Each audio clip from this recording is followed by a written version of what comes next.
Ladies and gentlemen, welcome to a Lionsgate production. Brought to you and produced, directed by Paul J. Bulger and produced by John H. Williams. Yes, the same John H. Williams, who you may know for movies like Shrek, Shrek 2, and Shrek the Third, who started his own company called Vanguard Films. So I'm guessing he wasn't involved in Shrek 4, aka Forever After. From what I'm seeing, nope. So let's see what the directors also did. Go ahead, keep going, Jova. This movie is Happily Never After. What's Happily Never After, you ask? Based on the title, I'm assuming it's a fairy tale spoof. Yep, not to be confused with Unhappily Ever After or Happily Never After CSI New York. This is kind of. Can I talk about it? This is kind of an animation subgenre of sorts. You know, we have Woodwind. The Never After thing. Yeah, no, the whole fairy tale parody thing, Shiro. You know, this is because there's quite a lot of obscure animated films that go for the fairy tale parody thing. It's interesting.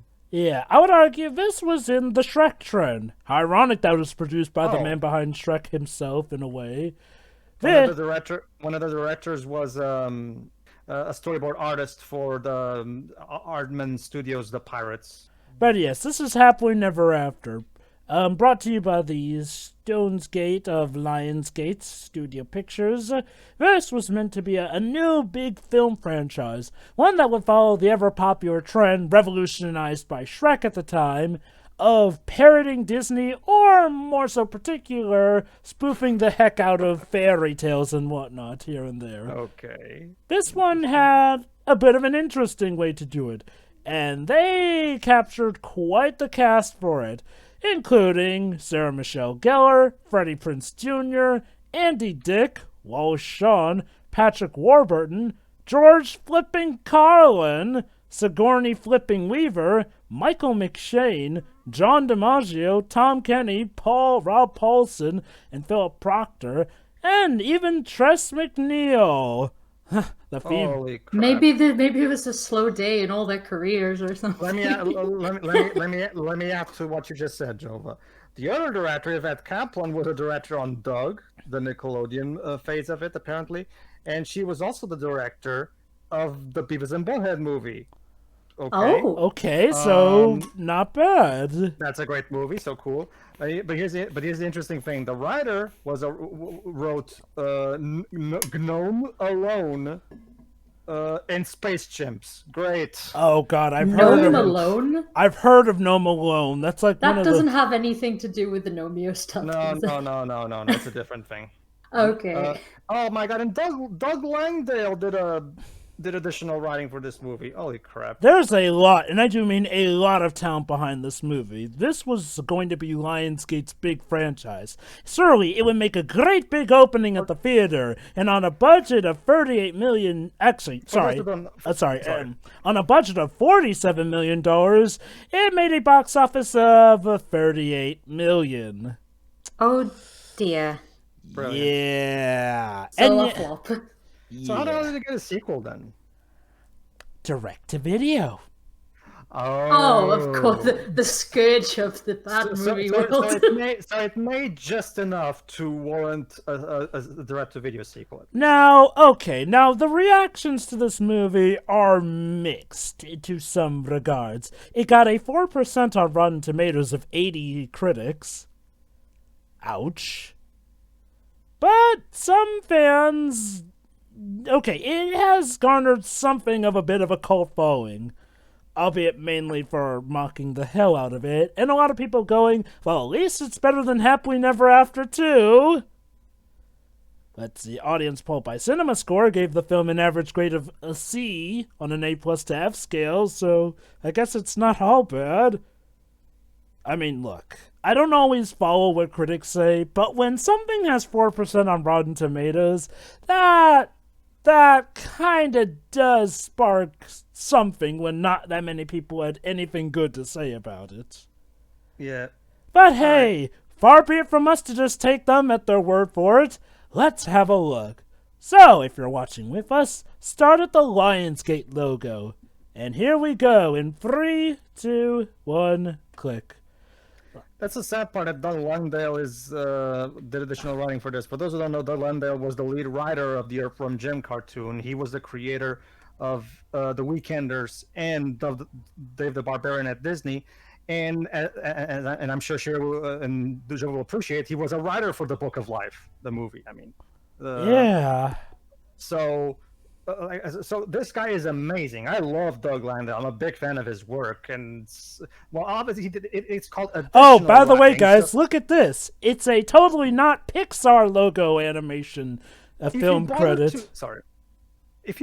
So let me get this straight. You bothered to get Doug Langdale involved, but instead of having him be the lead writer, you give that job to the guy who wrote Space Jam. Jesus Christ, how many film companies are involved with this movie? Any company that bothers to get Doug Landale not as a lead writer but only as an additional writer, stop trying to do movie. You're not good at it. It's 1, 2, 3, 4, now 5 film companies. Everybody made this movie, Jova. Wow. Everybody. There you go. See, all of them right there listed. See? Oh, wait, there's 3 more. No, those are the same. Some of them are. Yeah, John H. Williams. Yeah, we already addressed what this guy is. So, Sarah Michelle Gellar, she seems to have a really big trend of co-starring with Freddie Prinze Jr. Yeah, this was 2006, right? Yeah. So this was a year before the CGI TMNT movie, which was also April O'Neil, and that one also sucked. Then after that, in 2009, there was Veronica Decides to Die.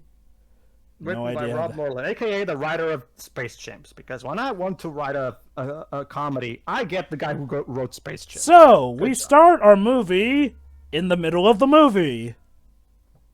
Well, I'm assuming this is going to be like an immediate rest thing, probably. Pretty much. This is our villain, played by Sigourney Weaver. Why, Sigourney? Why? I swear, ever since the 80s and 90s, Sigourney seems to have of... Oh, okay, so you're doing... Yeah, this is exactly it, Joe, but they're literally stealing this joke from the first Droopy short by Tex Avery. Thanks for pointing that out, movie.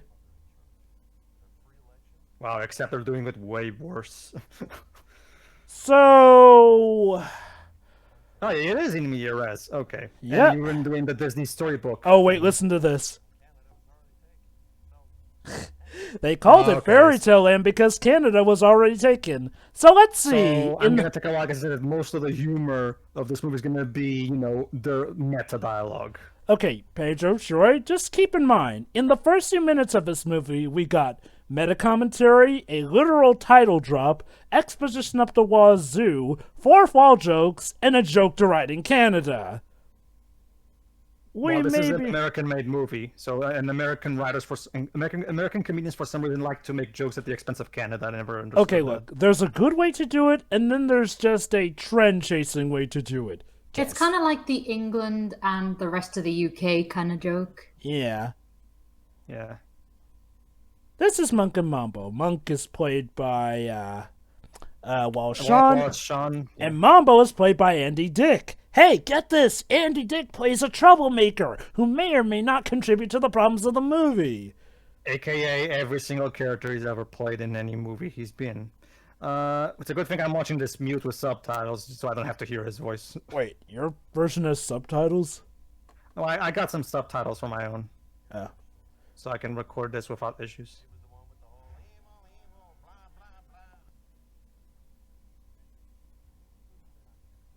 I will say... Yeah. You're very clever for putting out the cliches. Now, move on. Go ahead, Shiri. I mean... Like, as far as, these kind of movies go, I've seen worse animation. Oh my god, that looks hideous. Sure. Yes, enjoy this animation. Because the sequel, the sequel. I mean, it's not amazing, but I've seen much worse in a movie like this. Given the year that this was made... For the budget that they have, it's mostly serviceable from what I'm seeing here. But even we already had a naff moment with that fairy earlier, though. Mm-hmm. Okay, so this is our protagonist, Ella. Snow White. No, Ella, Cinderella, who for some reason has a pixie, who for some reason has a modern haircut that doesn't belong in that timeline. That's why I also confused her with Snow White because I know that they're not supposed to look exactly like the characters, but yeah, she doesn't look like Cinderella. Anyway, this is our narrator, Rick. He's gonna be the love interest for Ella, isn't he? I mean, he's the pretty boy. Actually, Yeah, I was gonna say compared to a lot of the other male characters we've seen so far, he's made to look quite pretty. Actually, believe it or not, guys, the movie expects you to find Rick to be the loser, because he's not the prince, so nobody wants to get with Rick. I thought they were trying to subvert something. Well, It's, they this kind is, of are trying to subvert it in the sense that, oh, the one that Cinderella, the one who wants to get with Cinderella is the royal footman instead of the prince or whatnot.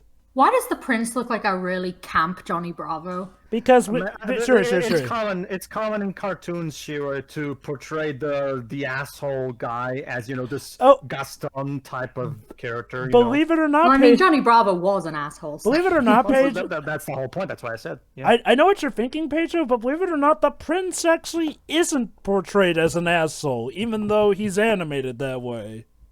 That's why it's ridiculous when some people try to argue that Johnny Bravo is a misogynist cartoon, even though Johnny Bravo is always portrayed to be in the wrong for everything he does. Anyway. Yeah, like there's even a whole episode where he experiences what it's like being a woman for a little while, but then he just goes back to forgetting all of that.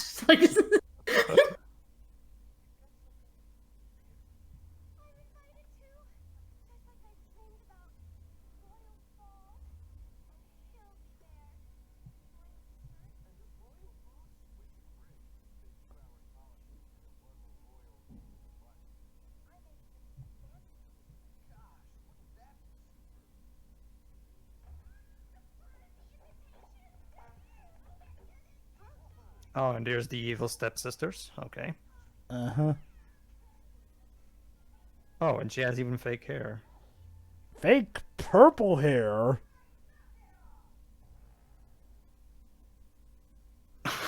Okay. Yeah, great. Yeah. Okay, good one. I like that. Yeah, that actually got a laugh out of me. I'll give Sigourney Weaver credit.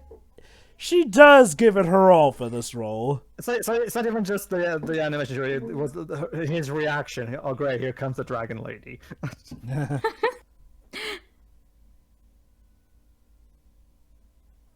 Wait, so Ella's allowed to go to the ball in this version? Mm.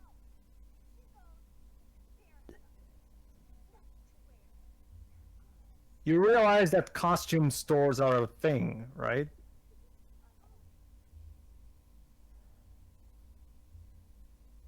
Just a few things. Yeah. We know how this goes. Yeah. Shampoo the cat? I don't think that's a good idea. It I'm sorry, depends. Like, cats, for the most part, clean themselves, but if they get very, very dirty, you have to take over. But, like, it's very rare that you have to do that. You know, I'm not even gonna bother with the whole conflict of which fits in a time period or not with a medieval setting, seeing as how they pretty much are gonna go the Aladdin route with the whole, oh, we have modern stuff in unfitting times thing, so that's the least of this movie's issues. And trust me, by Halfway Never After 2, they pretty much have an equivalent to cell phones.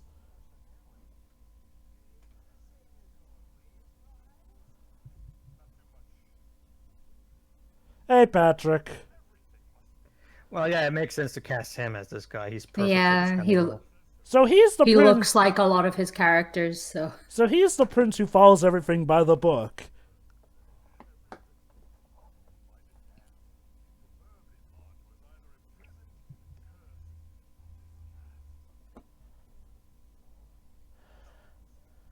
Alright, so we kind of talked over in the narration, so here's basically how things go. Every fairy tale literally works like a television show, essentially. You've got these guys up in the tower, which for some reason is in the prince's castle, watching over each story here and there. Their job is to basically make sure that things go right.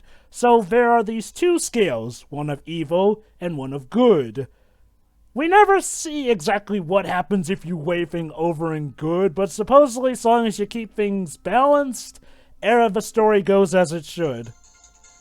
So if I understood correctly, TV in this universe is just constantly showing the exact same stories on loop. Except the actual characters are living people. It looks like Phoenix has an objection to this. Yeah, BRB.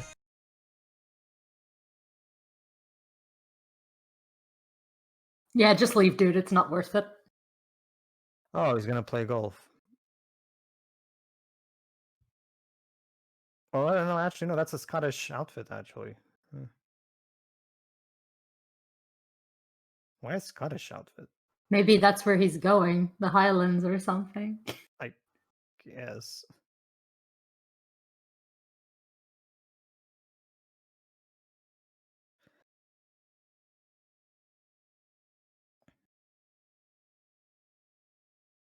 Oh, he is golfing.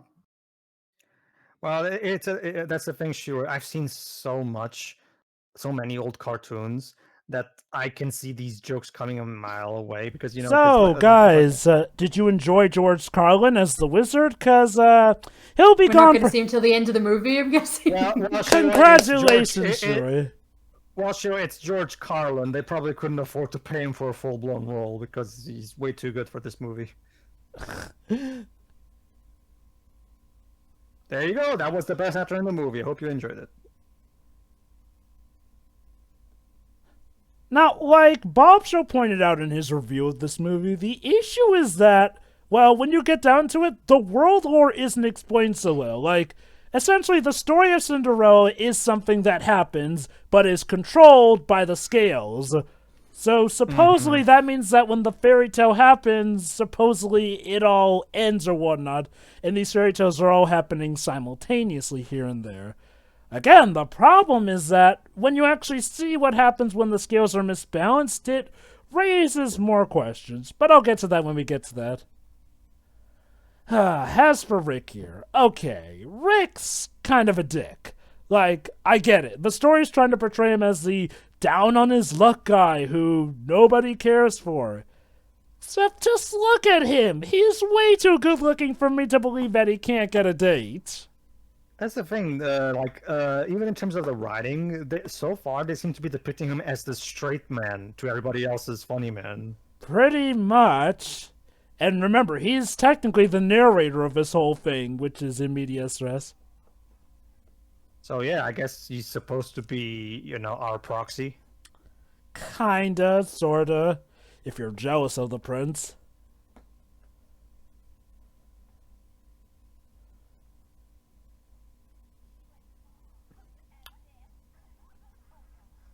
So I'm gonna take a wild guess and say that because of what's gonna happen eventually, shit's gonna go down because the scales are gonna get unbalanced and blah blah blah. But then we learn that no, it's okay to go unbalanced. I'm just spitballing. Wait, why is it daytime outside? Isn't the thing supposed to happen at night? What do you know, Jova? Haven't you heard of suspension of disbelief? I really need to show you guys that wood at some point so you guys can actually understand where that joke comes from. Maybe that's what I'll pick for my next pick. Hi, honey. I will be your not as funny genie for this movie.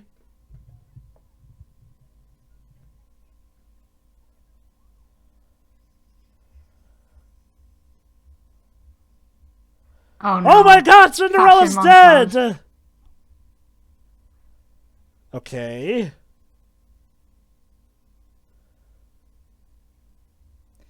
Yeah, this is Pirates of the Caribbean No, reference. go wearing that. That's cool.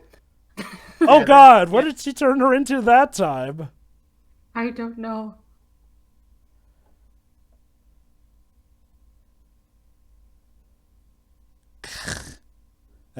Combat boots.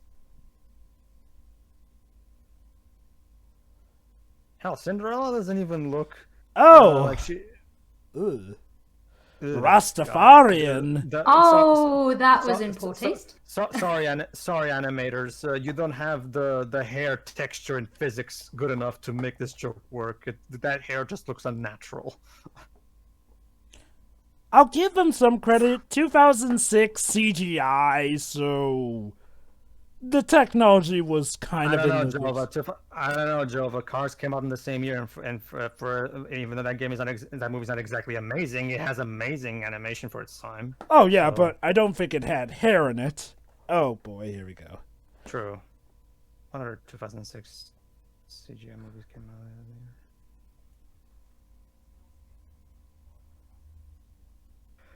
Ah, get it? Watching films with Andy Dick, isn't that nice? No, no, it's not.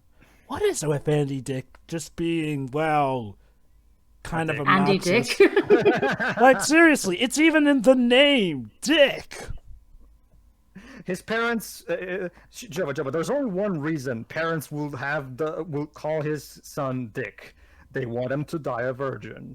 Yeah. So anyway, so Mambo here is suggesting that they mess around with the scales to try and spicing up the stories. Monk obviously points out that that is a terrible idea. So basically, they're supposed to be the agony and panic of this movie, basically. Except as good guys.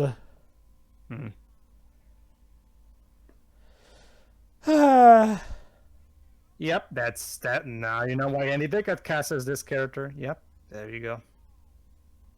Is this casting genius or a casting nightmare? Basically, his stand-up is basically that same thing as well. Like it, him. He's basically the carrot top of his generation of sorts. Huh. Mine! A limousine carriage. Again, this is exactly what I keep saying. I guess I'm just too old for these movies. I think that's the problem, maybe. Because, growing up as a little kid, watching so many old Golden Age cartoons that have done these types of jokes over and over, I guess I've outgrown this kind of stuff at this point. I don't know. I think we had this conversation before off commentary when it comes to things like Shrek, because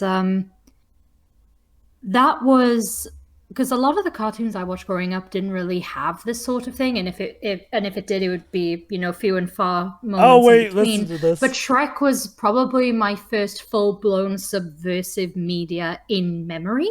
Mm-hmm. And it was like that for a lot of people. So, I understand that. It's just that you can tell it was something for a new generation. As for me, it's just that for me personally, the execution... You'd already been there, done that kind of thing. No, not even just that, sure. I felt the execution, while good enough, wasn't exactly amazing or anything. Sure. Me personally, looking back, it wasn't perfect by any means. Okay. I'll say this: the first Shrek, while good, was not amazing. I still do maintain though that I always have a blast with Shrek 2. So yeah, Sure. There's that. There's nothing wrong with Shrek 2. It's just that it has this. I have the same thing with it, where it's just like, yeah, this is good. I just don't think it's amazing. So It at least has the best rendition of "I Need a Hero." So anyway, Paige, you were kind of close, but not entirely on the mark. Basically, it just so happened that the stepmother overheard those two yammering about how pretty much the scales operates the fate of the kingdom. Oh wait, stairs joke. So whose stepmother is this? Cinderella's. But wait, wasn't she in the story? How come she's out of the story now? I thought this castle was outside of the stories. That's the thing. It's a bit confusing. Supposedly, where the stories are controlled is in the very same castle where the prince lives. But... Yeah, this guy's basically Johnny Bravo. Next. Again, he's actually respectful on... Well, never mind, I'll get to that later. But yeah, like you said, it's a bit confusing, though. So apparently somebody can easily overhear the very... Well, I don't want to call them rulers, but the overseers of your entire lives. And it's just there for anyone to barge into, essentially.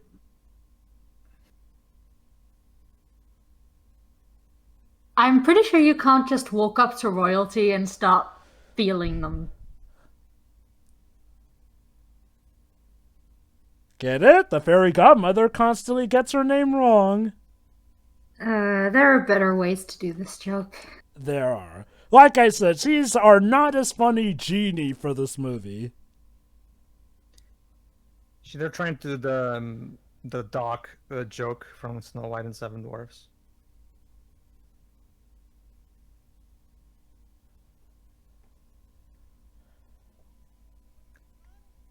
I'm already tired of these two. Can we have this? Can we have Sigourney kill them? That's probably what she's gonna do.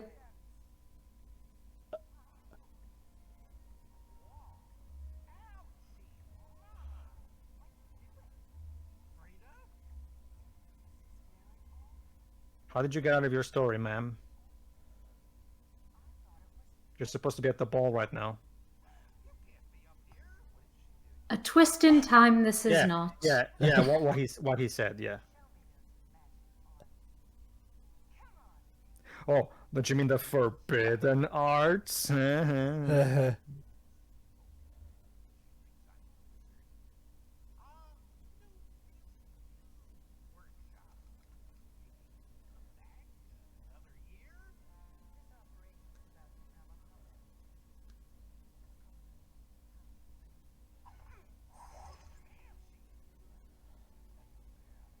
Ha.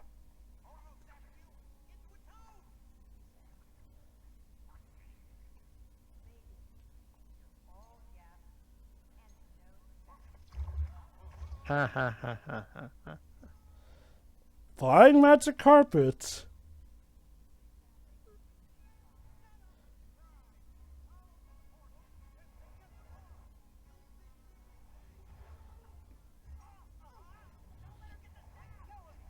Wow, the stepmother is surprisingly good at with her reactions and reflexes. I'm just saying this. She just found out that her life is pretty much just a storybook, and she pretty much takes it nonchalantly. It's like, Remind me, when did Cinderella Free come out?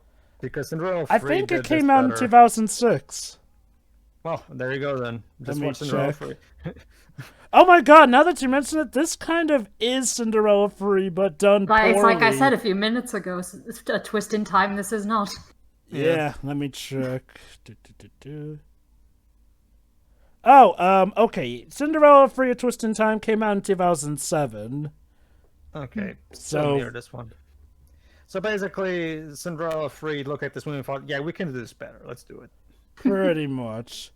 Again, I just love how nonchalantly the stepmother takes the fact that her life is essentially a storybook. I mean, sure, yeah, she takes... You'd think she'd have some kind of reaction to this, but no.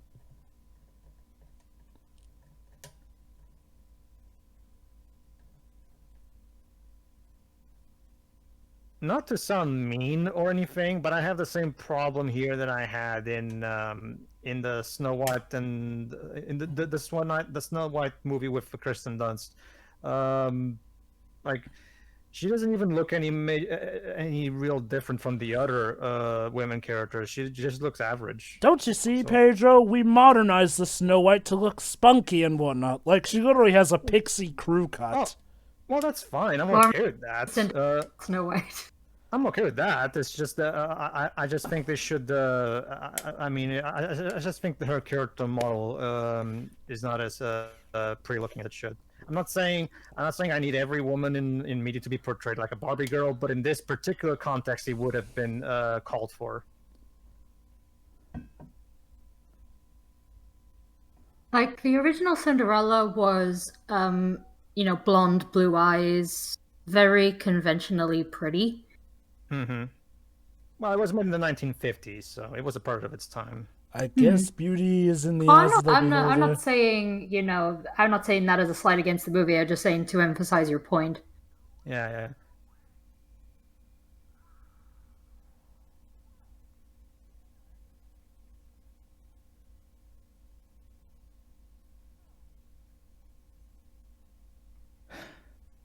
Oh, hey, Rapunzel.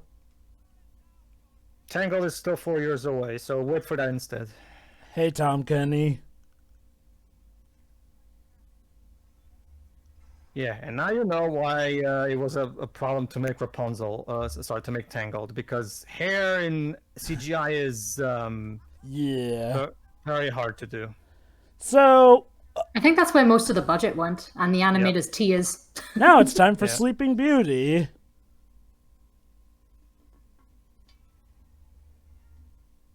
So basically, right now, she's basically gonna unbalance all the fairy tales, and everything's gonna go to shit, and the pretty boy is gonna have to be the hero that saves all of this crap. Oh, sorry, what's her name? Ella. Ella, Cinderella, Ella. get it? And Ella's gonna come with him because we also need a female protagonist as well. And Jack is dead now. Oh well. That joke probably would have been more effective if you made Jack an annoying character. Now it's time for the Rumpelstiltskin story. Yeah.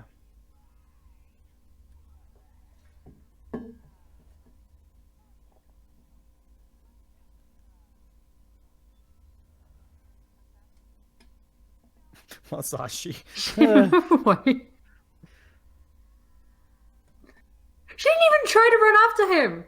No, stop, come back. Yeah, basically. Ha, rock-a-bye bye, baby. They'll totally be quoting that years after this. Okay. Oh, here we go. Okay. To make up for my earlier statements, I'm gonna give Shrek some credit. While by no means genius, Shrek's writing was good for what it was. It was good enough. Like this is, like I can see what they're going for. It's just that it lacks wit. Like the jokes feel very, very on the nose. See, look at that. We're pointing out this cliche. You see. That equals joke. You know, it's funny you mention it. It's like if Naoko Mizuno wrote an animated film. Like, and this is where the movie has a problem. Believe it or not, it's about to do something that Shrek the Third did, but worse than Shrek the Third, bringing up the implications. Really? Yeah, basically. And that movie was pretty bad. It brings up the implications that it may be a bit unfair that some characters get their happy endings, but a few others are designated as bad guys who don't get their happy endings. I'll just say this, movie brings up an interesting idea, but oh boy, does it ruin it. But Twisting Time did it better. So, Ella. Oh yeah, that's right. That's another thing that A Twist in Time did better, Shiroi. So Ella, turns out this ball thing you've been wanting to go to wasn't quite the dream you've expected. Actually, nah, she's enjoying it. Oh, is she? Her face didn't really show it, but whatever. Whoopsie. Wait, couldn't you just? Oh, okay, I get what you're doing. Okay.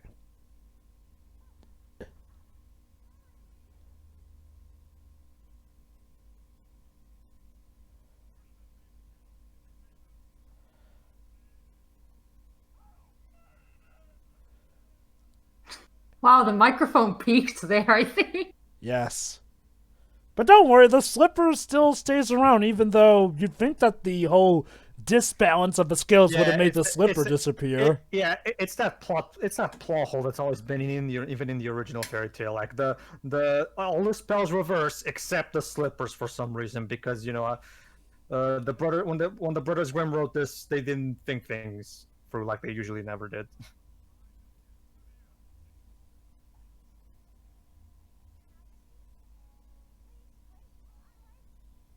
Like, if I was going to write a version of Cinderella, what I would do is I would have it so that the slippers are actually her creation. Or something along those lines. Or maybe it's something that her mother left her or something along those lines. Yeah, that would have been better. Just don't make it part of the magic itself, because just to fix that plot hole there.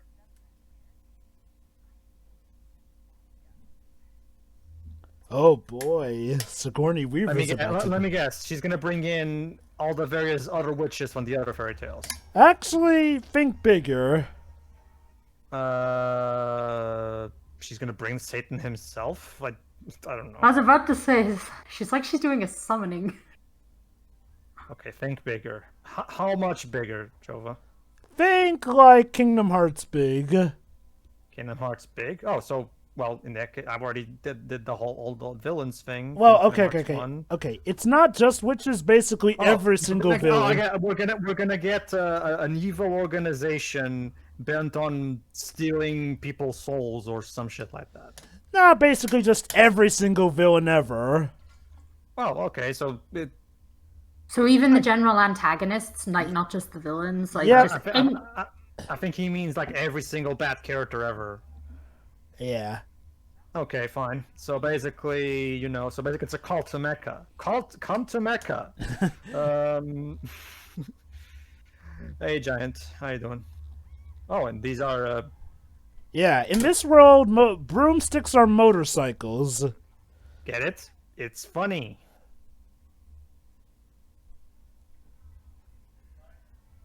Hi, Jack. Still Jeff, dead. Jeff, after this movie, I have to show you a text Avery parody of the text Avery shows parodies both the Three Little Pigs and Little Red Riding Hood. Remember that one? Oh, I think I've seen that one with Red Riding Hood, the one where the wolf shoots himself at the end. No, not that one. Not that one. It's a different one. It's one of the examples that I mentioned. But anyway, I'll show you later.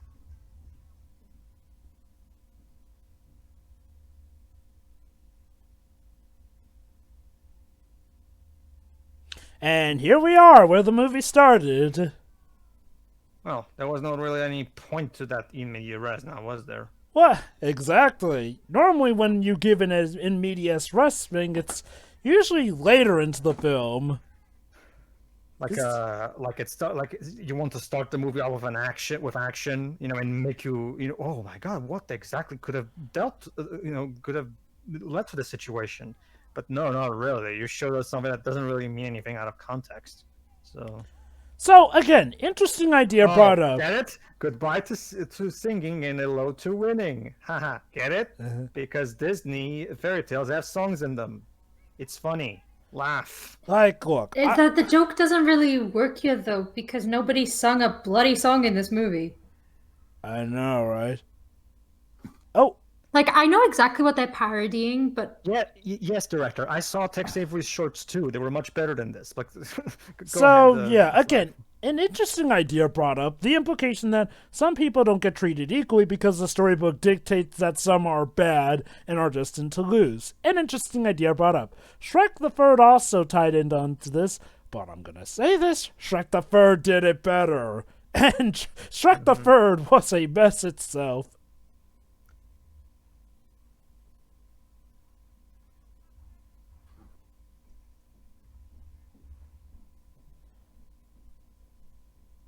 It's like I want to actually elaborate on my point about. Oh wait, hold on. This bit.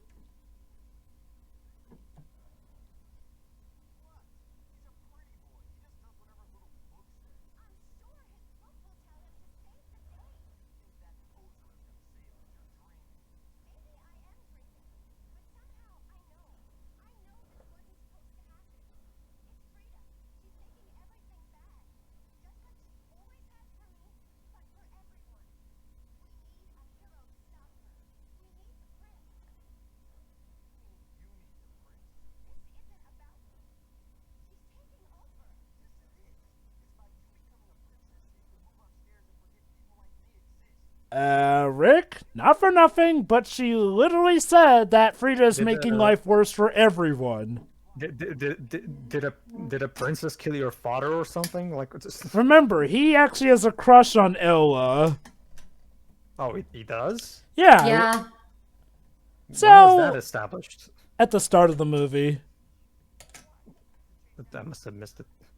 It was when he was talking about how he's the royal dishwasher and royal flosser and all that with the prince and all that, and now he's underappreciated and everything. Like I said, I call bullcrap that this guy can't get a date despite looking that unbelievably good looking. I guess I just didn't notice it because Ella and what's his name again? What? Rick? The protagonist, Rick, yeah.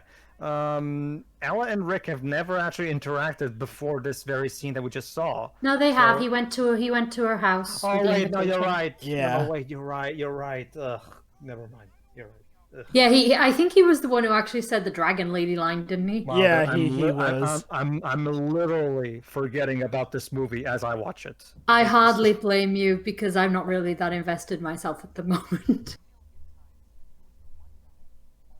This movie is so forgettable that I literally forget about it as I watch it. And then there's Happily Never After 2, which is just bad. And mind you, this movie had a 4% on Rotten Tomatoes. Imagine something worse than that. I just don't understand. Why do people insist on giving Andy Dick a microphone? Why?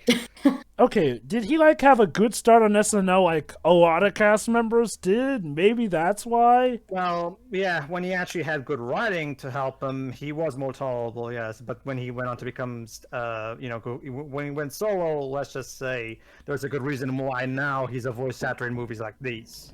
Is he even still a thing nowadays? No, not really. Nowadays he's just a voice actor. Like recently, Joe, but he did Nuka in The Lion Guard. So. Wow! Wait! He came back. Like I thought he voiced Nuka in the original one. No, wow! All of the actors except the more famous ones, like Matthew Broderick and stuff like that, came back for Lion Guard, as many as they could. Wow. The original actress for Zero did not come back because the original one died. But they brought back Nuka. They brought back Vitani's voice actress, Kiara's voice actress. I think I'll have to look it up. What a great homage. Shame that Lion Guard kind of craps on Lion King 2 continuity wise, but not just the second one. It craps on the first one too. So you were saying, Shira? Sorry. Andy Dick in those movies. Well, don't you remember Lion King 2? I don't remember the voices. Well, okay. He's basically the same as he is in Lion King 2, really. Like he was probably they probably showed him his clips of the second movie and asked him to just do this again. And I mean, what character was he? Okay. He was Nuka, Kovu's brother. Kovu's older brother. Oh. I'll say this though, I feel like he was better used in Lion King 2 than he was. The sad part is that I actually enjoyed his character. Like, and the voice aside, I actually enjoyed Nuka in the second movie, to be honest. I actually did like how he died in his attempt to prove himself worthy to his mother's love. Yeah. So I actually did like that. It was a nice moment that I didn't expect from a Disney sequel. So get this, Rick is actually hitting it off pretty nice with the villains. Mm-hmm. Let me guess, he's going to immobilize them to actually help the good guys and Nope. stuff. Yeah. Oh, really? But yeah, to finish what I was saying, that's basically what happens, Joe. When you're a comedian / actor who's basically past his prime, you become a voice actor in shitty animated films or shitty animation in general, basically. I'm morally ambiguous. It makes me more charming. Sometimes, yes, but only in the hands of a good writer.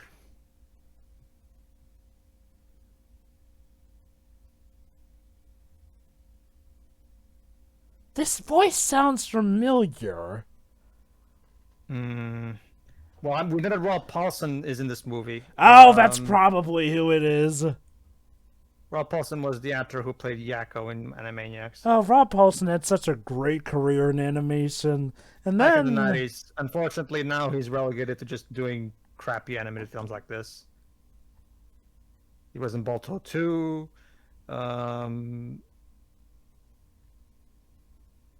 Yeah, I want to elaborate my earlier point, though.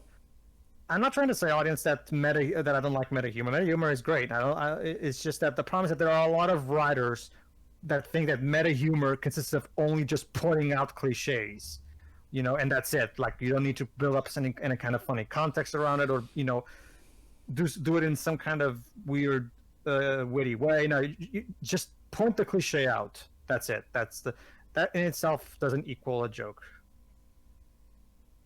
Ha, You need to treat these jokes as though they're part of the norm of the universe so that they just happen.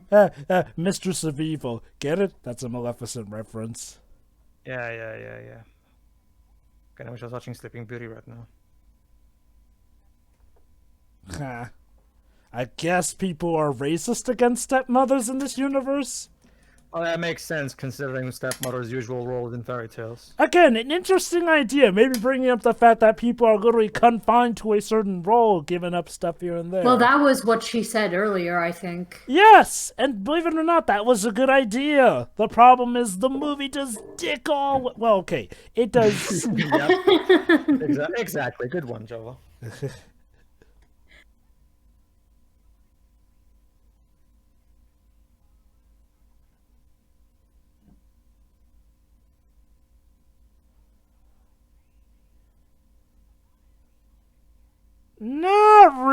I can think of, like, plenty of things more evil than just stealing a baby. Yeah, like stealing candy from a baby. That's more evil. This is like taking candy from a baby, which is fine. Which is fine by me. Oops. So there you go. Shadow will take candy from babies. Mind you, that's on the hero route. That line is stupid. Never. Yeah. And yet, that's still not Shadow's stupidest moment. I will still give Rise of Lyric Shadow appearance as Shadow's most stupidest moment. And it's not even the stupidest line in that game anyway.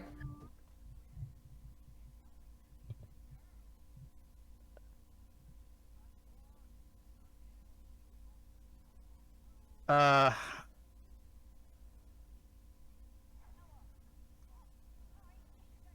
know what's interesting? Ella kind of looks like God, what's her name?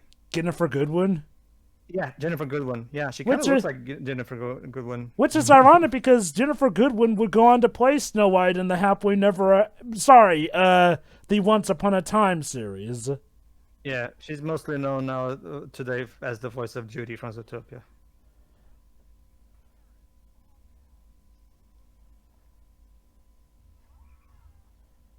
So I was right. These two became the comic relief sidekicks. Great. And they're not very funny.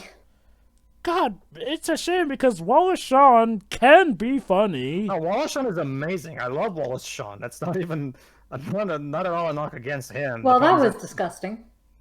In case you don't know, Shiro, you might know Wallace Shawn as Rex from the Toy Story movies. Well, none of this is like the actors are doing just fine. It's just this writing sucks. I mostly grew up with him thanks to Princess Bride. Oh.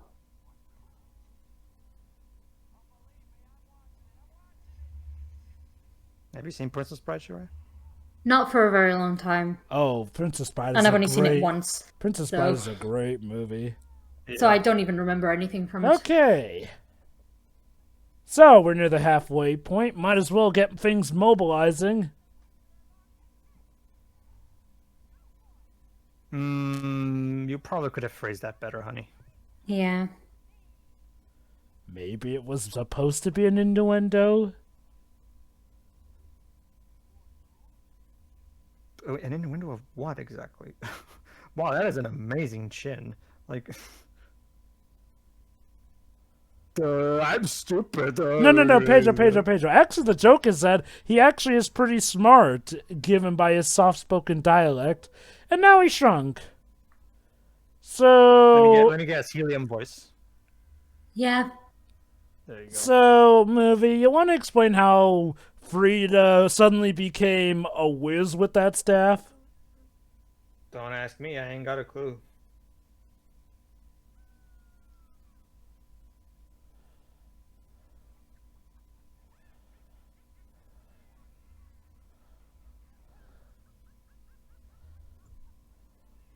Are you guys okay?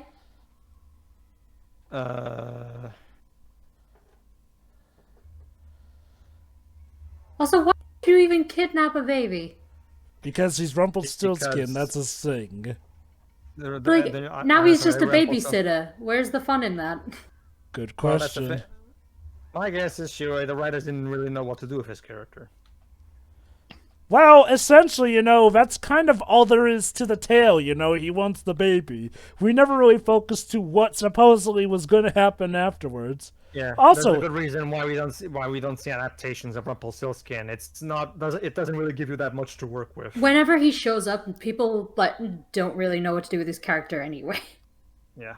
Okay. Like I said, Shiro, there's little to nothing to work with when you're trying to write with him. To be fair, Disney's Once Upon a Time series did do a lot with Rumpelstiltskin. Helped that he was being played by Robert Carlyle.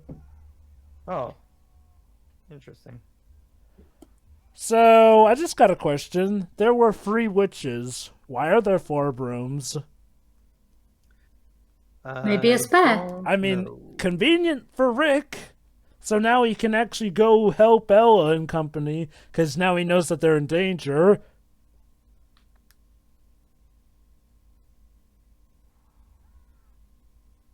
Wow, the villains caught up to them pretty quickly. Yeah. Like, apparently they got ahead of them, if this is to be understood.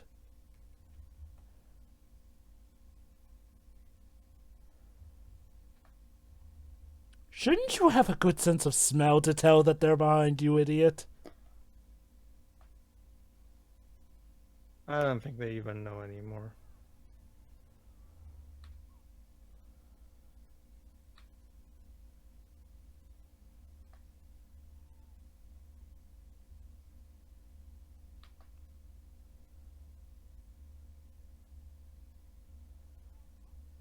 Huh. Uh, what? I don't know. Okay. I get what joke you're trying to do, but you need context and build up to make the. You can't just jump straight to the payoff of the joke. Well, that happened. Also, the horse on his back was animated so stiffly. Okay, here's basic joke construction. Context, build up, payoff. You can't just do payoff. That's not how it works. This applies to all jokes, which is why I said that, just pointing out the cliche doesn't equal joke. You need context and build up before the payoff.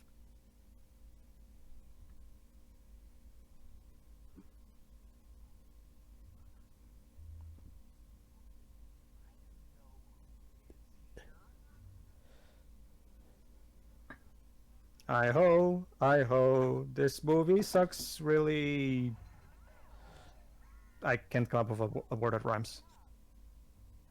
I'm not even going to bother.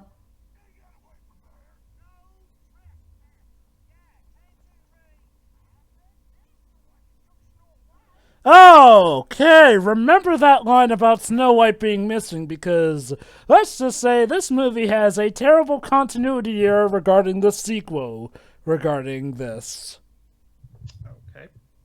Well, is the sequel a direct continuation, or is it just like a different story? That's the thing! You would think it's not a direct continuation, but then they blatantly reference, well, okay. The original. Yeah, they blatantly reference the ending of the original, so it has to, but it doesn't make any sense.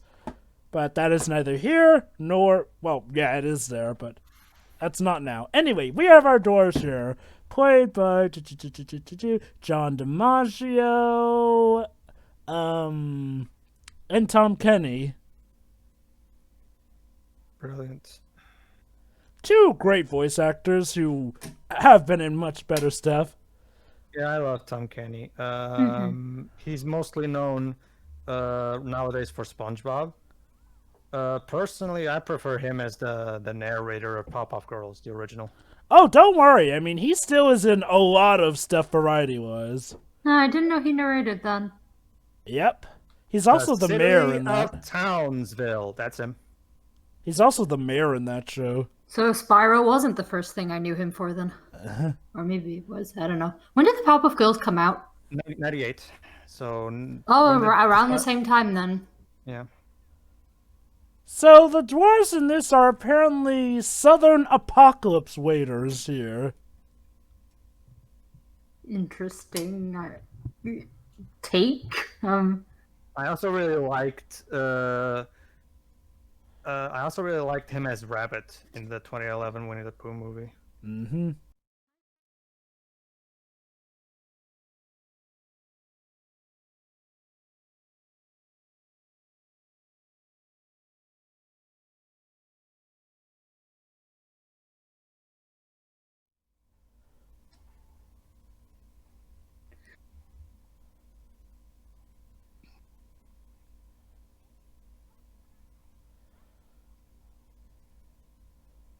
It's Gears of War, Dwarves Edition.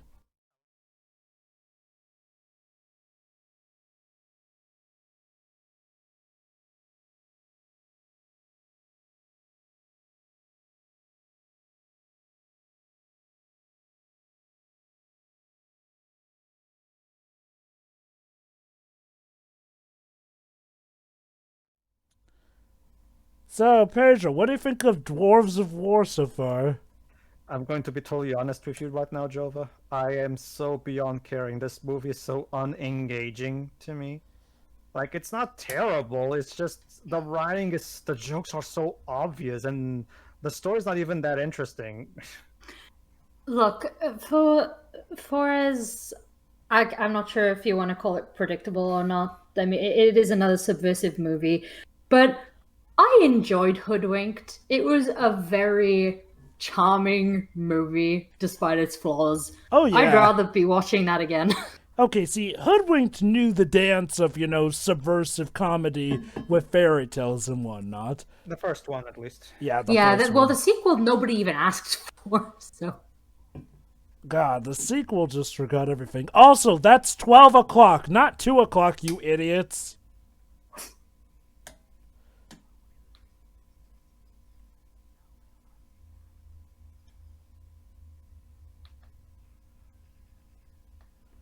Laser!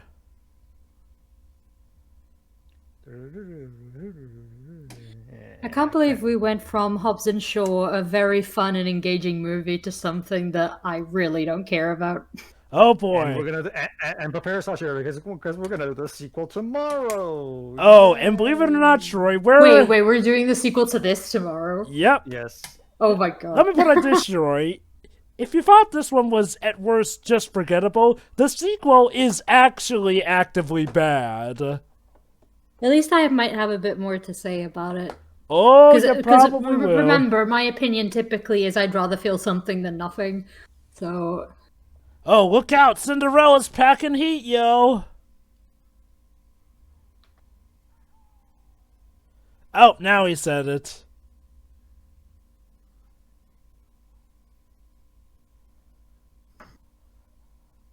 We're not even an hour into this. No. Oh, we finally learned his name.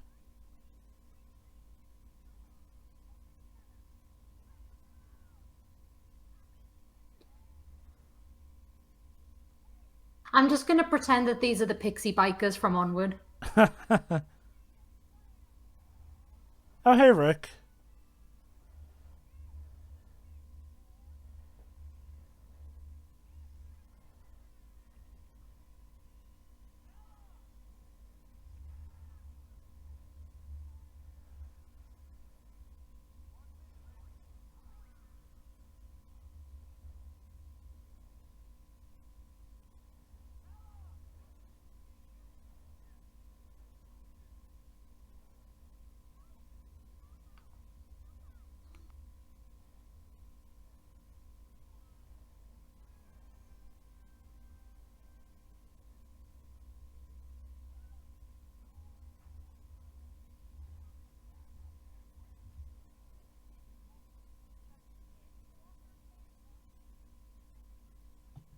The dishwasher. Haha, it's like a good dream you can't wake up from, 'cause we're bad and we want nightmares instead. Yeah.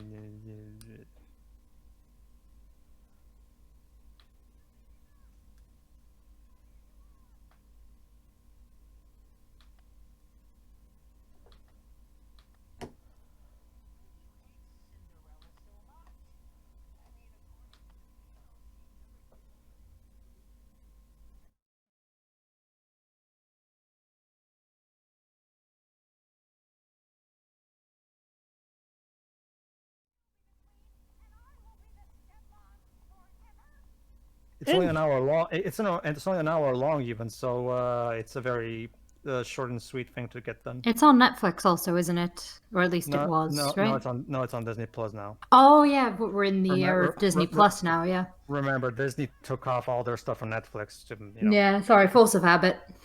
Exclusive content and stuff.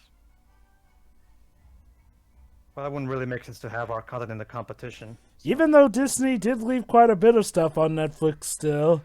Well, that's the contract obligations, I guess. Yeah, the contractual obligations, Jova. If they sign the contract to allow the thing for X number of years, they have to wait till the contract expires before they can take it out. Remember, that's why Disney Plus didn't come to the UK for a long time, because they still had contracts with other streaming services and networks.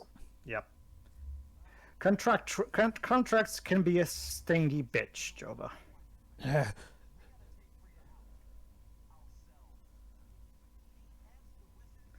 Like, if I remember that Civil War was actually on Netflix for quite a while. It only got dropped from that recently. Now that the contract left, like, it's Oh yeah, something and along Infinity those- War is still on Netflix. Uh-oh.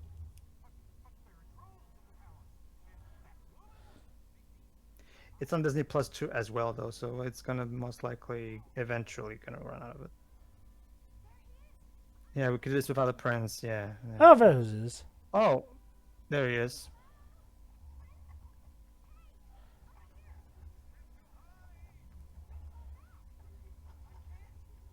Why do you want to go back?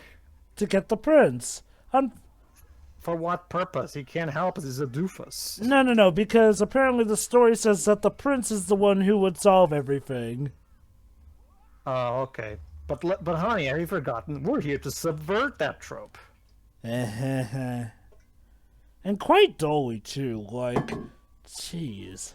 Yeah, that's exactly what I was talking about. Okay, look. Say what you will about Shrek. The reason Shrek endeared a lot of Yeah, people... I said that too. Yeah. Yeah. I said... Like, say what you will about Shrek, but Shrek was actually endearing with its parody and whatnot, and was more clever with it. Whereas this is literally like handing to you, and then the prince will be a doofus. Oh. I saw Quest for Carol. I know how this goes. They're now in the forest, so they're gonna start falling in love with each other. Well, Rick was already in love with Ella. True, but it's not that she's gonna start also to fall in love with him. Yeah, you see, they're even bickering. Yeah, there you go. See, I knew it. You can't fool me, movie. I can see everything you do a million miles away. It's just... We all can, and that's why we don't care.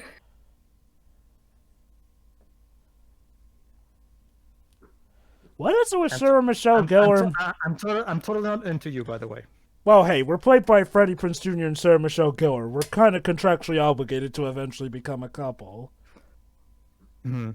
I thought for a moment you were gonna say Rachel A. Cook. Well, it's like I said, Sarah Michelle Gellar and Freddie Prinze Jr. also tend to get paired up a lot. Kind of reminds me of Troy and Laura. Yeah, if I remember correctly, in which movies? Scooby-Doo 1, Scooby-Doo 2. Oh, okay. And Yeah, she was Daphne. I forgot. Yeah. she's also Buffy as well. Like, Okay. remember, that's the joke. Normally, I just the only real major movie I know from Freddy's career is She's All That, really. So. Oh, Freddie Prinze Wait, Jr. live action Buffy, like the TV Yes. series? Sarah Michelle cool. Gellar is Buffy. Yeah. That was a fun show. It was. It was back when God. Josh Whedon. That's it. Joss Whedon, actually. Back when Joss Whedon was actually still capable of making good things. And not a prick, as well.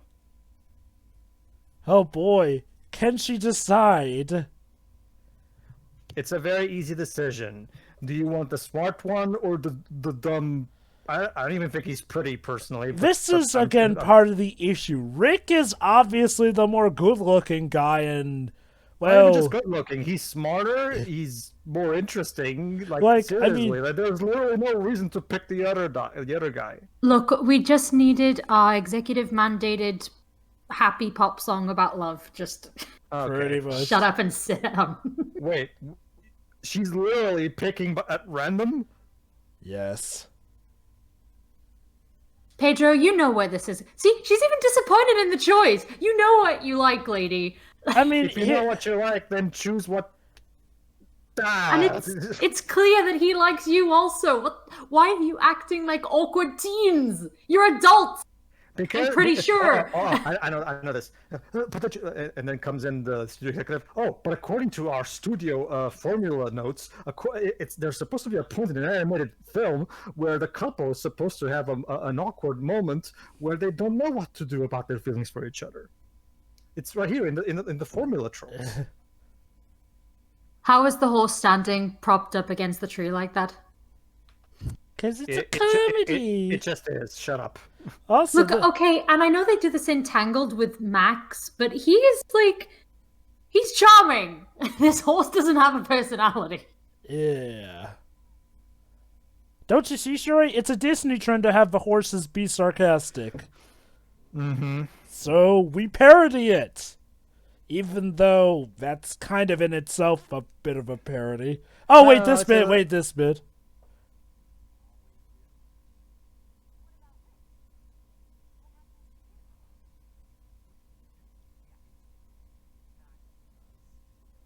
Kinda sucks if you're a side character, doesn't it?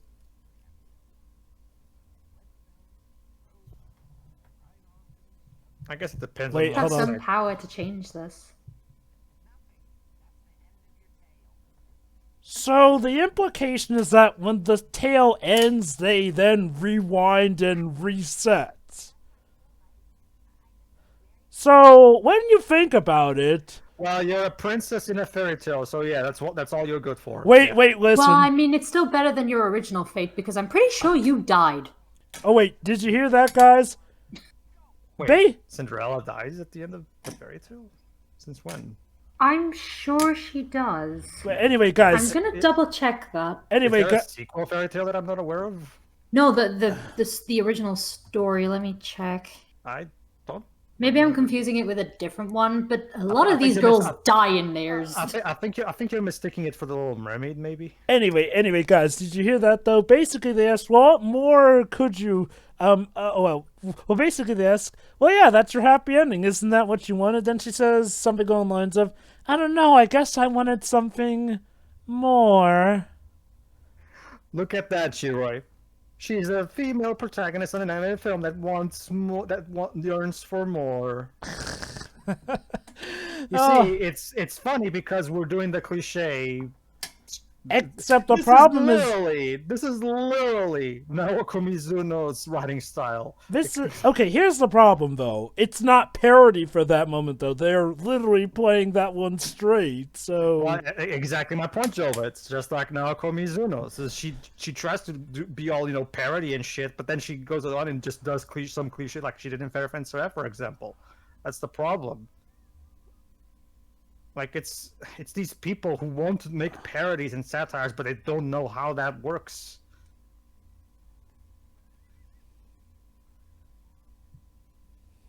Did you find Okay, it doesn't really happen like okay, it's the sisters that suffer, not her. Yeah, I thought so. Yeah, they get their eyes pecked out. and in some versions, they have to walk on a bunch of hot fire pokers. Oh gosh. After what ha- I'm looking at is the Brothers Grimm. Yes. Yeah. Brothers Grimm. So- it's mostly Hans Christian Andersen's fairy tales that usually end with the protagonist dying. Sure. So yes, our prince just got clotheslined by a log.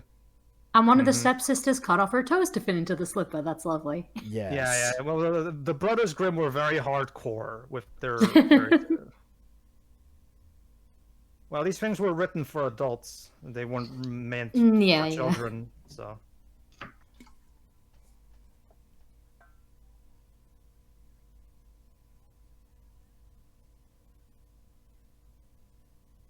Yeah, thank you. See? Exactly. But you're supposed to be a side character, so you can't. Don't you guys have power to change this? They did, but the stepmother took the scepter. Stepmother is the one who has that power now, Shiri. She holds the scepter and has the access to the scales.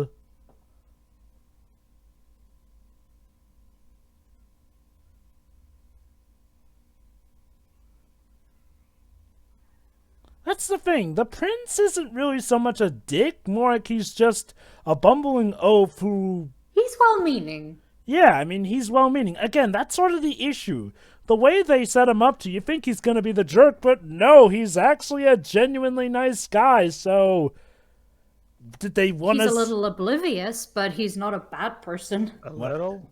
And here's the problem. It makes Rick come off as more of an asshole with how he looks down on the prince. Like, I get it, but... Yeah, it makes it... Well, that makes it- last scene was exactly that. It makes Yeah. it look like he's picking on a disabled person or something like that. Like it's kind of mean spirited, to be honest with you. Like, I get what they're trying to do, but they're going about it all wrong. Again, you should have made him kind of an asshole. That would have made the joke work. Like, seriously, These people who want to write satire, but they don't know how satire works. Jesus. Go Seriously, you have such a great cast and you wasted on this failure. ahead. Yes.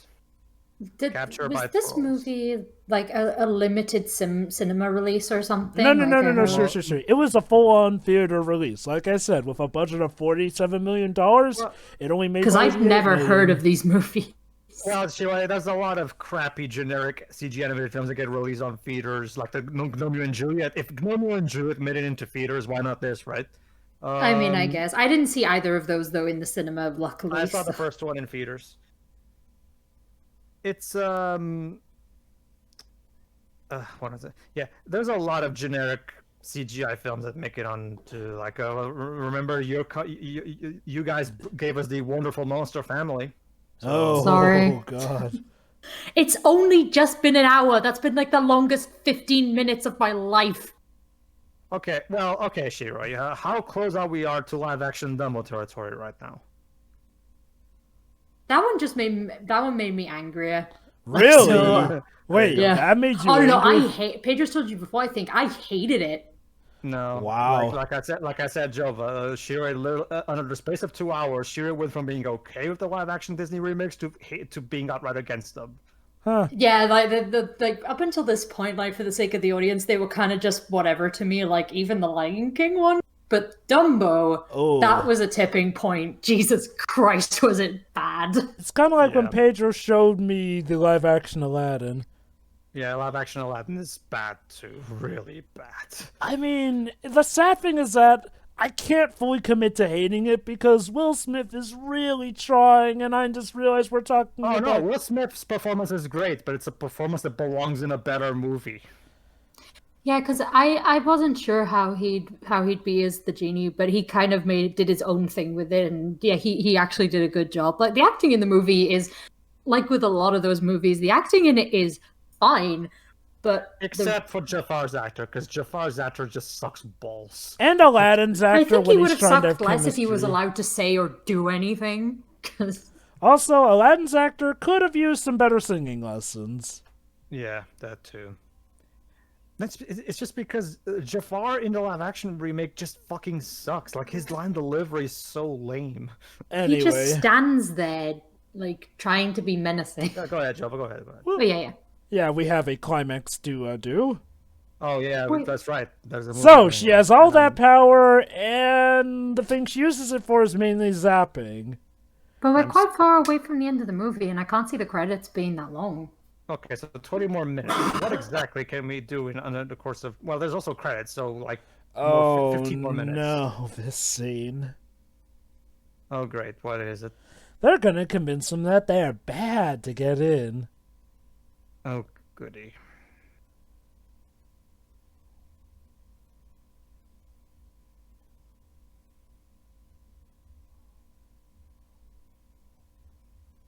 What the fuck?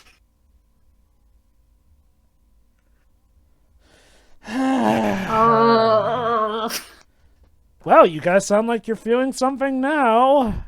Great. Incredibly cringy dialogue delivered by Andy Dick. My worst nightmare. Thanks, movie. Well, I guess if there's one saving grace, he's not in the sequel. Actually, I don't. Well, Actually, the sequel most likely couldn't even afford even him. actually, I don't think anyone from this movie returns in the sequel. Like they either ran away or had better things to do. Which is sad because Andy Dick doesn't really have a career anymore. I guess even he didn't like this movie. Well, he was still in Lion Guard, so clearly he doesn't have that much options. Well, okay, maybe it was because at the time Lion Guard seemed like it was gonna be good. Jova, he only shows up by the end of season 3. By that point, Oh. no. Well, remember, Jova, most of we only get back to the Pride Lands after Lion King 2 at the end of season, in the last 3 episodes or so of the season 3. So. Here's to eating grandmas. That's a line. Oh that wait. I just... Oh never. Oh wait, no, I forgot. There's actually an episode where they actually do meet young Kovu and Zero. So never mind. Yeah. No, Nuka shows up in that one. Yeah, you're right. Never mind. And I guess by then he was probably contractually obligated to show up in later seasons. I doubt it. Some of the actors weren't. I mean, I don't know. It's Disney. You know how Disney tend to be with keeping actors as consistent as possible. I'm actually surprised they didn't get Matthew Broderick, considering he doesn't have that much of a career nowadays. Yeah, haven't heard much from him. Yeah, you'd think he would be available. From what I understand, it's not like he had like a big downfall in his career. He kind of just. I mean, if Tangled could get Mandy Moore and Zachary Levi to reprise their roles, why not Matthew? Oh no, she's bringing Cinderella to her knees. Seriously, do something with that scepter. Like, do what you said. Like, Why don't you just kill her? heck, Like, you want to be a dark satire? Go full on with it. Have her kill her. Have the heroes, have the villains win. That would at the very least be something that I would applaud. But no, the writers of this movie want to make a satire, but they don't have the figurative balls to pull this off. Again, that's the thing. Remember, originally this was this bit. Actually, no, we haven't actually seen them actually sharing much. Don't you see, Pedro? They saved each other from dying. That immediately means they love each Oh, other. no, I forgot. There was a pop song about it, so clearly they're in love. Okay.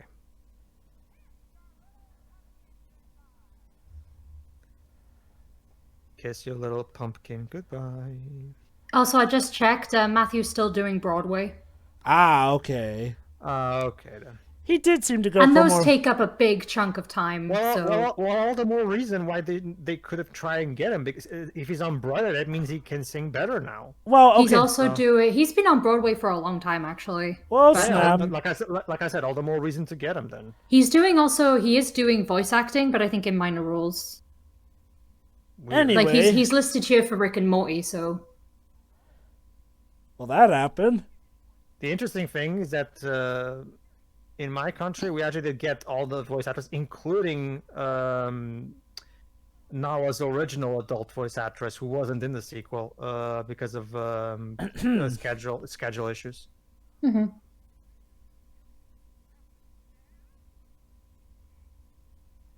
Psych. Let me guess, he's gonna turn into a dragon. Turn into a dragon, I dare you.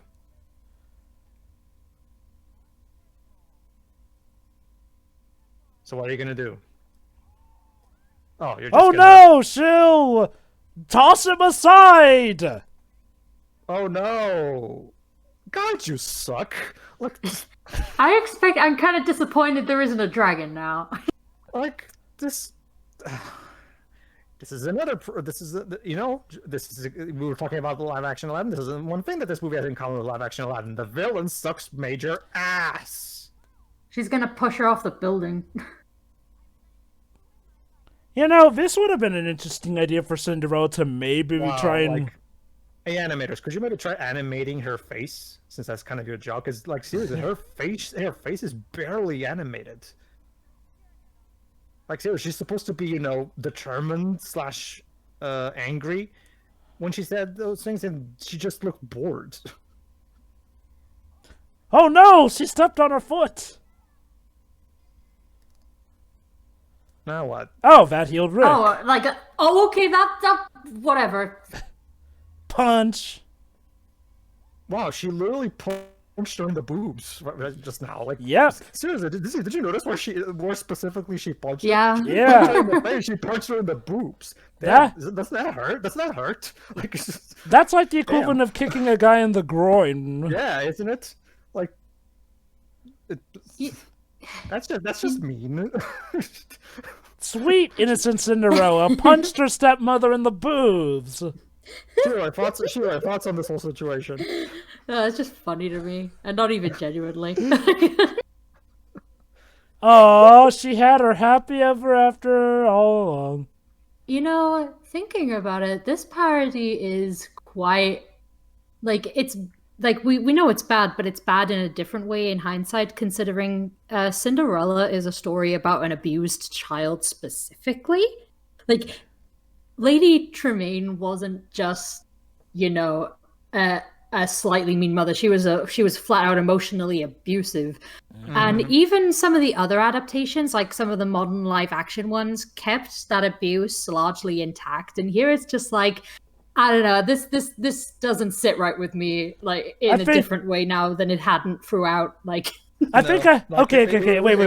I think it would have felt more satisfying for her to punch her boobs if she was Okay. genuinely abusive. or okay. something. yeah, like they kind of took the reason I why Lady Tremaine was evil out of this version of her. I think I'm sorry, but I can't get over that. That's the only genuinely memorable moment of this movie. Oh, The fact that punching her in the boobs. The fact that Cinderella punches her stepmother in the freaking boobs. Okay, That's okay. the only memorable moment in this film. I think I can You'd raise think up. she'd punch her in the face with a gut, but she went for the boobs. know, But right? anyway, go away. Also- Sorry, not go away. Carry on, Jova. Fuck this movie. Wow. Also, Rumpelstiltskin turned good and brought back the baby to its mother. Remember that for the sequel as well. Is this baby supposed to be Snow White or something? No. It's just the mother's baby. Okay. I mean, yes, sequel hook now. Hey, George Carlin. We couldn't only afford George Carlin for 5 minutes. Hey, George Carlin isn't cheap, okay? Triple bogey? Wow, you suck at golf, don't you? I guess he's still better at it than Abby is. But Nothing happened while you were away, even though, well... that was the Last of Us. Oh, Part wait, 2 joke listen of the to day, this everybody. bit. Thank you, everybody.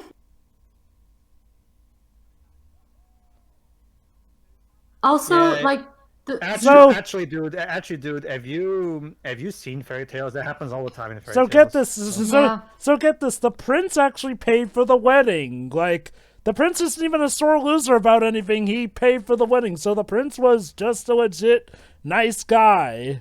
That's nice. Too bad I don't care. I like how the Can we wizard back- is just like, oh, nothing happened while I was gone, and they're like, no, and it's like, you're the wizard, you're not gonna check. This is your job. Doug. I guess did you have bills to pay? Did you have some gambling debts or something, Doug? Well, not only that, but you'd think he would have been able to spruce up the writing for this better. But okay, so guys, take this into consideration, though. Because the story for Cinderella didn't end properly, doesn't that mean that now it will continue? And remind you, we never actually do see the other stories get fixed right. I mean, sure, the scales are brought back to normal, but we never actually do see the other fairy tales brought back to normal. And considering how there's also some continuity in the sequels to suggest that, oh, sorry, post-credits scene. I actually clicked off the movie. I didn't think there would be one. Okay, so the stepmother is now in the North Pole with Elephant seals. elephant seals, and so it's So- gonna be like in Georgia in the Jungle, where the villain is gonna get gets raped by a gorilla, and now she's gonna get raped by elephant seals. Whatever, I don't know. Wow, John DiMaggio is pretty high up on the casting for the credits. Well, that doesn't surprise me. Oh yeah, that's right. this We also had movie- Michael McShane so as this movie, if you Rumpelstiltskin. take away credits, it's not even 1 hour and 20 minutes long. Yeah, we have about 9 minutes of credits left. No, yeah, no. The only thing I need is this movie is just I need someone to make Ella punches stepmother's boobs for 10 hours compilation video, like just that clip on loop. I like how Well, you guys. you have the movie. Go right ahead. I like how you guys went from not caring to F this movie by the end. Me, honestly, I just can't get over the fact that I just saw an animated protagonist punch the villain in the boobs. I mean, it's technically their weak point, I guess. So, points for thinking with combat in mind. I guess. Okay, I'll just point out the. I just find it so weird that of all movies to do this, it's I never even seen a live action movie do this. Not even an adult live action movie do this. No, this is literally the first time I've seen in a movie a woman punch another woman in the boobs. Not only that, but Cinderella of all people. I think I can point out what may have seemed off about it, Shiroi. It kind of just raised the question. If Cinderella could have fought all this time ago, why did she let Lady Tremaine and her daughters abuse her for this long if she could literally just punch them? Know. Like, okay. Because plot, Jova. Because plot. Like, see, here's the thing. Cinderella in A Twist in Time, sure, yeah, she took more of the initiative, but it's not like she was going all Rambo on them and beating them to a bloody pulp. She was doing the best she could, while still staying in character. Whereas this Cinderella is all over the place. Like, one minute she's dainty, and once more the next she's butch, and all of a sudden getting in on the action, shooting down witches, and punching her stepmother in the boobs. I'm sorry, I can get over that. Oh, wow. Well, yeah, like Sherry said, you have the movie, so if you want to make the meme, the tools are right there. It's literally the only moment in this movie that is in any way remarkable. Literally the only moment. Again, though, what a cast we had, from Sigourney Weaver to George Carlin to Wallace Shawn to Freddie Prinze Jr. to Sarah Michelle Gellar. Hey, those bills aren't going to pay themselves now, are they? So it would seem. Shiroi, how about you go first for the final fun, since you got pretty colorful near the end? Oh, it's like, as somebody who really enjoys subversive humor, this is just like, not only is it incredibly predictable, it's just so uninteresting. And honestly, the pacing is kind of all over the place, and I can't even explain it. It's just no. Watch Level 5 Snack World instead. If you. This movie is honestly quite baffling. Like, it's but yeah, like choosing to adapt this particular fairy tale in the way that they did is just it's a lot of nope. This movie is a lot of nope. I know, right? A lot of nope. And believe referring to what I was saying about the abusive parent stuff. And believe it or not, Shiroi, the sequel is worse. Well, Shiroi, could you give your thoughts on how the villain is quote-unquote defeated? I mean, like, why? I mean, I don't even think, like, correct me if I'm wrong, but it was like straight in the boob, right? It wasn't even like the upper part of her chest, right? No, was she literally punched it in that zone, literally. Like like not even the top of the chest, like literally the boob. Like you'd think she would punch her in the face, like you said, but no. Or the stomach, even. Like, oh my god. Maybe she's just that short compared to her. I don't know. Like, she still could have punched her in the gut. So that would have hurt him more. Like, I wonder how Sigourney Weaver feels. She played a villain who was defeated by being punched in her lady parts. The boob. You see what I mean? That's literally the only moment in this movie that's in any way remarkable.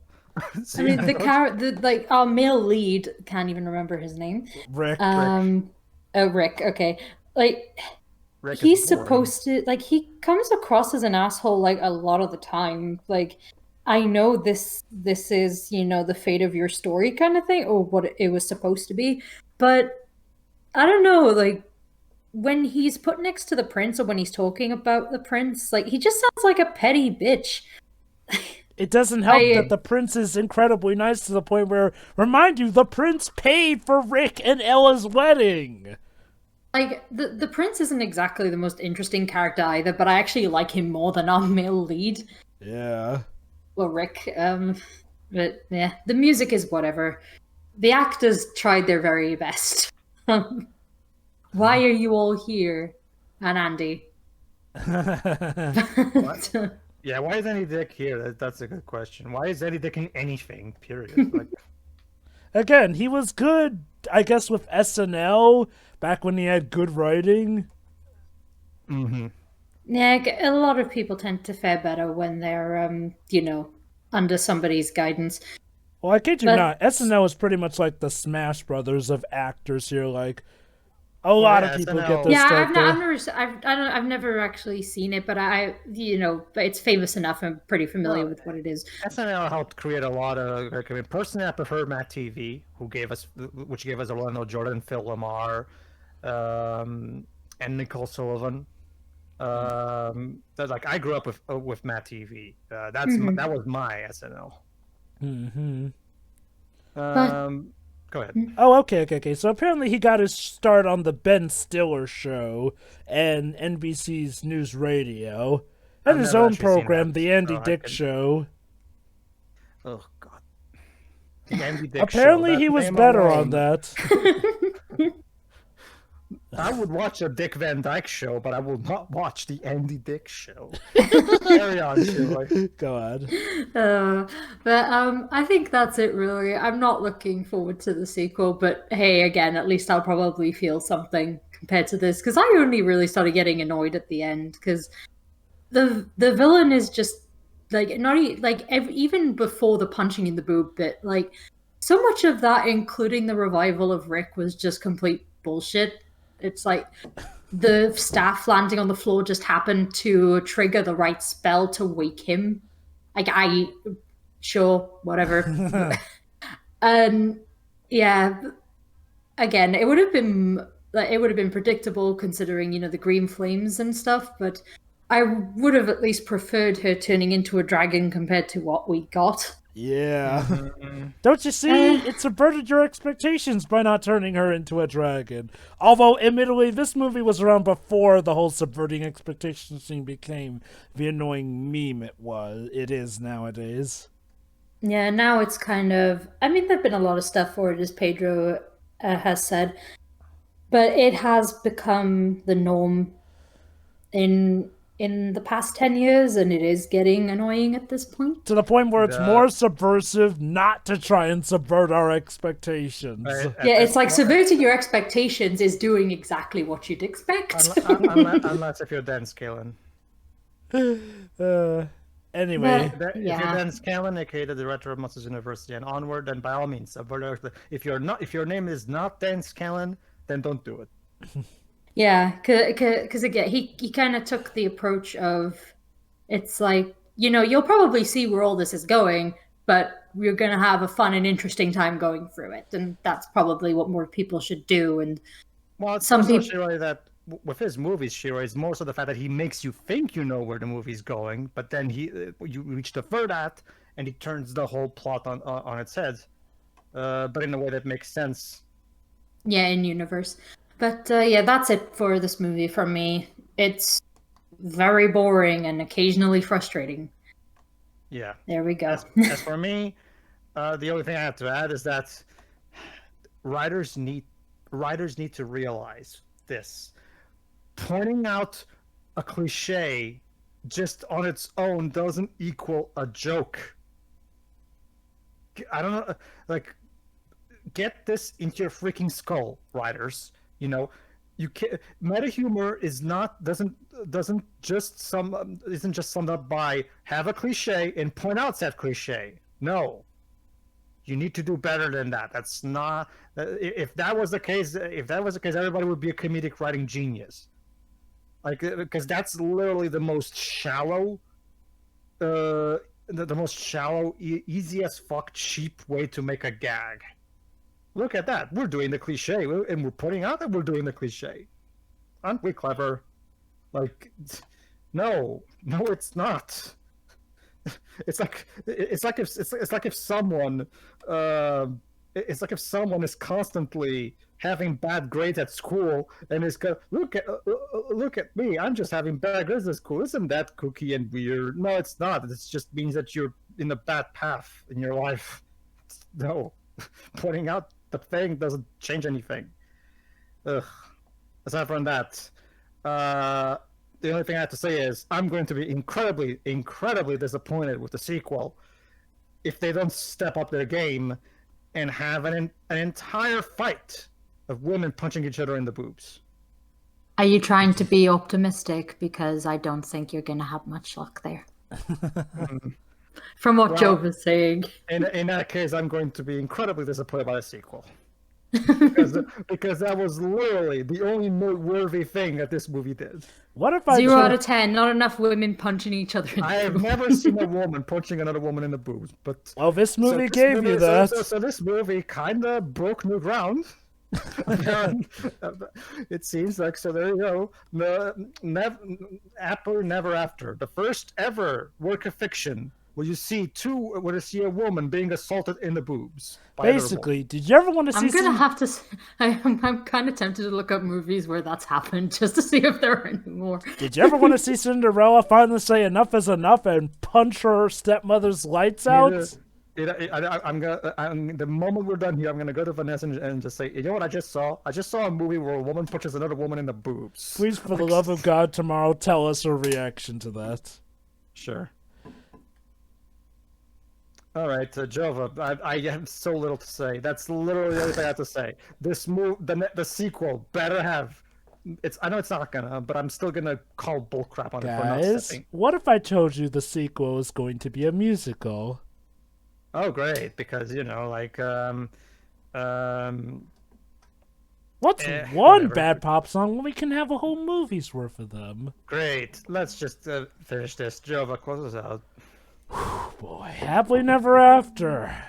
Wow, and believe it or not, this is the one that people are more mixed on. Like, some people say there are some funny bits. Most people that I know that say that they have some enjoyment out of this movie only enjoy it for taking the piss out of it. Like, I have not met any person who legit liked it. Like, okay, maybe back in the day when I saw it as a kid, I liked it. But holy cow, has it not aged well in any way, shape, or form. It had an amazing cast and did dick all with them. Yeah, Shrek 1 aged better, even if that movie feels quite a bit mean-spirited at times because of its insistence on giving Disney the finger. I mean, all that aside, though, it did commit to it, and Oh, no, it did. Yeah, I mean, that's something. Shrek knew how to be good and subversive. This one, my biggest issue is this. They actually do bring up the point about how it is unfair that some characters are literally defined as villains and are destined to lose every time. Like, why did they not have Cinderella of all characters maybe trying to, I don't know, find a positive solution for both parties? Kind of like what she does in Cinderella Free, A Twist in Time. Don't worry, Jova. I'm sure the Shrek reboot is going to be just super. Oh, God. Under Universal-owned DreamWorks. Ugh. Yeah, not really. Go ahead. Continue. But yeah, this movie is a train wreck. Like, the jokes often do not land. The animation is fine for the time, but even still can have some uncanny valley bits here. The worst bits are that our two leads are rather unlikable. Ella constantly switches character here and there and can come off as, well, selfish at times, but does mean well. As well as incredibly aggressive. Considering the way she defeats the villain. Well, there you go then. Again, it just raises the question. You could fight all along. Maybe you could say her stepmother and stepsisters emotionally cowed her enough for her never to fight back. I don't know. It kind of raises a plot of when you have it be that Cinderella could fight all along. But whatever, that's like one of the least of the problems. The movie does raise a good idea, but pretty much abandons it for a simple black and white good versus evil tale in the end. I'm sorry, Joe, I just can't get over this. Like, I'm thinking right now, how would it have been in Last of Us Part 2 if Abby punched Ellie in the boobs? Like, I'm sorry, I just can't get over this. Okay, honest question. Do you think it would have improved that scene for you?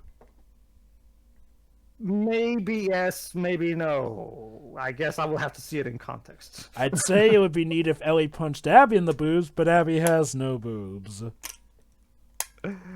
Anyway. Don't say that, Joe. You might piss off some people. Anyway, back to, talking about this movie. The music is forgettable. The pop song is, in fact, quite bad here. The message gets lost a lot in this movie. Like, is it like, oh, if you try real hard, you'll get your happy ending? Or is it like, oh, you'll be stuck to a certain role if you try to go outside it? Again, I'm having trouble picking out the moral of this movie. And this movie definitely does seem like it tries to go for a 2-bit moral by the end. Especially if Cinderella realizes that she had her happy ending, but she just didn't realize it. But again, the biggest problem is that not enough about this world is explained. So people can just exit their stories and literally find the very site Hell. where everything is directed in the very castle that the prince owns. Hell, we mentioned Onward later, Onward earlier. Onward did that better. Onward did the whole "you've had your happy ending all along" better. That too. But again, the world is not explained well. So you have these overseers who go to the stories, but apparently fairy tale characters can literally just stumble on the room here, which is of course part of the reason that the plot starts in anyway, and they're really not clear on, the bad scales really being that evil. At worst, okay, so you have Rapunzel fall out of her tower, but she's still alive and falls on the prince, so it's not really a bad ending, ranging from the prince and Sleeping Beauty also falling asleep, and that's more bad luck than just pure evil. So, again, methinks they did not think things through that well. But don't worry, I'm sure they'd think things through much better for the sequel, which got even worse reviews than its predecessor did. Wait. Oh boy, this movie. It's, okay, it is something to be remembered for, at the very least for the incredibly stupid stuff it did. But on the whole, it is very unremarkable. It's not one of the worst things ever. It has slight redeeming qualities. Well, it has a woman punching another woman in the boobs. That's something, at least. It can claim it has something that other movies do not. So there's that. Yes. So, but that's really the only thing it has to claim, really. So your mileage may vary, I guess. so without further ado, the main verdict of this movie, Happily Never After. It goes from, I don't care, to it sucks, to, according to Shiroi, F this movie. Well done. So, tomorrow we will be looking at the sequel, which is bad. No two ways around it. It's bad. Bad. Well, yeah. Considering how not good this movie is, yeah, I'm not expecting exactly an improvement. Tune in next time, folks, because the German filmmakers return. Brilliant. See you then. Which is interesting because the Brothers Grimm are German.